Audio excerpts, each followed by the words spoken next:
اقبال پہلے شکوہ کی زبان کھولتے ہیں اور شکوہ میں وہ اپنے دکھڑے بیان کرتے. صفائے دہر سے باطل کو مٹایا ہم نے، نوع انسانی کو غلامی سے چھڑایا ہم نے، تیرے کعبے کو جبینوں سے بسایا ہم نے، تیرے قرآن کو سینوں سے لگایا ہم نے، پھر بھی ہم سے گلہ ہے کہ وفادار نہیں.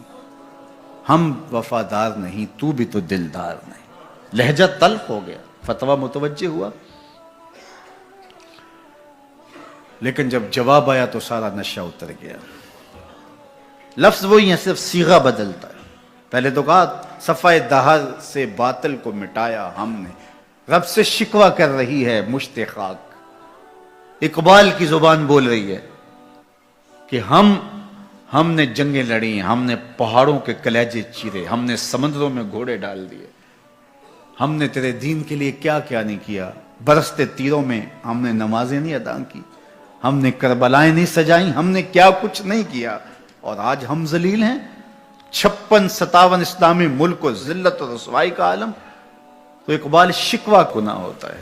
صفائے دہر سے باطل کو مٹایا ہم نے، نوع انسانی کو غلامی سے چھڑایا ہم نے، تیرے کعبے کو جبینوں سے بسایا ہم نے، تیرے قرآن کو سینوں سے لگایا ہم نے، پھر بھی ہم سے گلہ ہے کہ وفادار نہیں.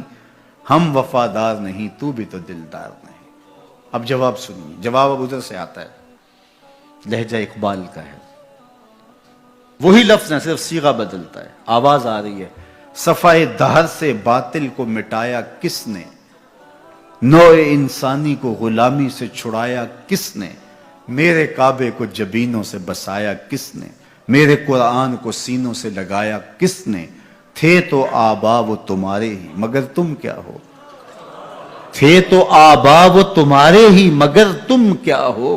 ہاتھ پہ ہاتھ دھرے منتظر فردا ہو، ہر کوئی مست مئے ذوق تن آسانی ہے. تم مسلمان ہو یہ انداز مسلمانی، حیدری فقر ہے نئے دولت عثمانی ہے. تم کو اسلاف سے کیا نسبت روحانی ہے، وہ معزز تھے زمانے میں مسلمان ہو کر، تم خار ہوئے تارک قرآن ہو کر. ہاں، تم نے قرآن کو چھوڑ دیا ہوا ہے، عملاً چھوڑ دیا ہوا ہے.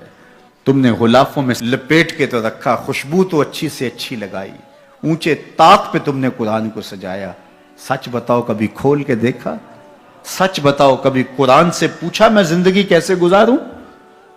بھیڑ بن جائے، مشکل بن جائے تو مشاورت کرتے پھرتے ہو، کبھی وکیلوں سے پوچھتے ہو، کبھی ماہرین سے پوچھتے ہو، کبھی کسی سے پوچھتے ہو بتاؤ میں کیا کروں، کبھی قرآن سے بھی پوچھا میں کیا کروں. یہ مصیبت کیوں آئی میرے اوپر، قرآن تو بتا میری کوتاہی کیا تھی. پھر قرآن بتائے گا کہ تو نے رب کا دامن چھوڑا تو آج رسوا ہو رہا ہے.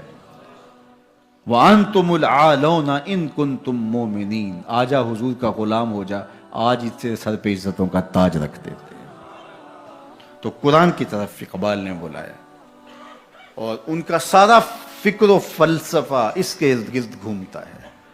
بلکہ میں آپ کو ایک بات بتاؤں، یہ کسی نے نہیں کہی، یہ کتنی بڑی بات ہے. اقبال نے کہا کہ اگر میں نے قرآن کی تعلیمات سے ہٹ کے ایک حرف بھی کہا ہو تو قیامت کے دن حضور کے قدموں کا بوسہ نصیب نہ ہو.